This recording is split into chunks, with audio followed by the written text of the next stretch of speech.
दशक दुसरा, समास चौथा, भक्ती निरूपण. हा नरदेह म्हणजे अत्यंत पुण्याचे फल. त्यातही महद्भाग्य असेल तर चांगला मार्ग मिळतो. मनुष्य देहामध्ये ब्राह्मणत्व श्रेष्ठ आहे. त्यातही ब्राह्मण असूनही स्नान, संध्या, उत्तम मन आणि भगवंताचे भजन पूर्व पुण्य असेल तरच घडते.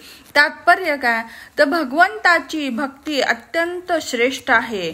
त्यातही सत्संग हा श्रेष्ठ आहे. या दोन्हीच्या साह्याने काळ सार्थक करून घेणे सर्वश्रेष्ठ लाभ आहे असे समजा. भक्तांनी एकत्र येऊन भक्तिभावाने कीर्तन, महोत्सव इत्यादी केले तर त्या योगे प्रेम द्विगुणित होते. सारांश, नरदेह मिळाल्यानंतर अत्यंत दुर्लभ असलेला परलोक प्राप्त होईल असे काहीतरी सार्थक करून घ्यावे. वेद विधी नियमानुसार ब्रह्मकर्म करावे. इतकेच नव्हे तर दया, दान, धर्म हे आचरायला हवे किंवा सुलभ असलेले ईश्वर भजन तरी करावे. वैराग्याने त्याग तरी करावा किंवा भक्ती योग तरी आचरावा अथवा साधू संग तरी धरावा.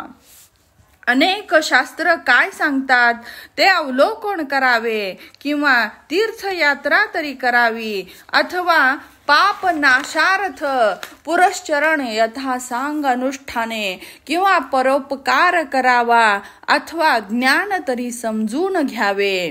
निरूपण ऐकून सार काय असार काय असा निश्चय करावा. नाही तर ज्ञानप्राप्तीसाठी योग्यता येण्यासाठी कर्म उपासनेची वेदाज्ञा पाळावी. जास्त काय सांगावे.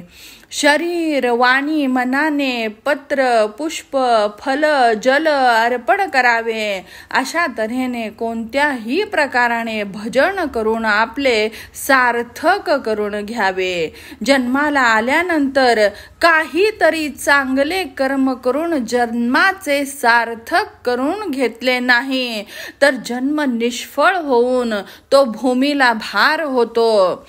सारांश, नरदेहाची योग्यता जाणून घेऊन काहीतरी स्वहित साधायला हवे. आपल्याला शक्य असेल तितके तन, मन, धन भगवंताला अर्पण करावे. वर सांगितलेली कोणतीही गोष्ट लक्षात न आणणारा तो जगूनही मृतवत होय.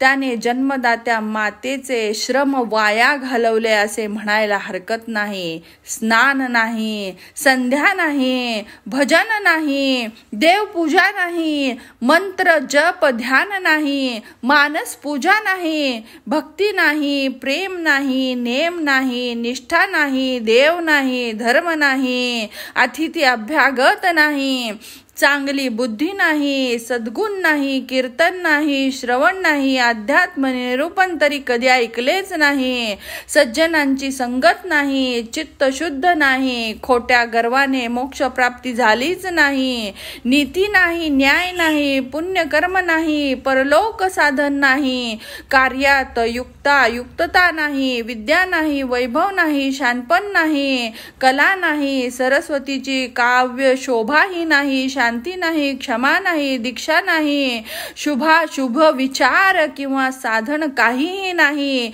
शील नाही, स्वधर्माचरण नाही, आचार नाही, विचार नाही, इहलोक नाही, परलोक नाही, नुसते मन जाईल तिकडे धावत सुटतो झालं. कर्म, उपासना किंवा ज्ञान, वैराग्य, योग अथवा कसलीही निष्ठा नाही, विषयापासून मनाला परावृत्त करण्याचा प्रयत्न नाही, प्रत्यक्षात त्याग नाही, समता नाही, सुलक्षण नाही, भगवंतावर प्रेम आदर नाही, दुसऱ्यांचे सद्गुण पाहून आनंद होत नाही, परोपकाराने सुख प्राप्त करून घेत नाही, अंतःकरणामध्ये ईश्वर भक्तीचा लवलेश नाही, असे लोक म्हणजे जिवंत प्रेतच होय.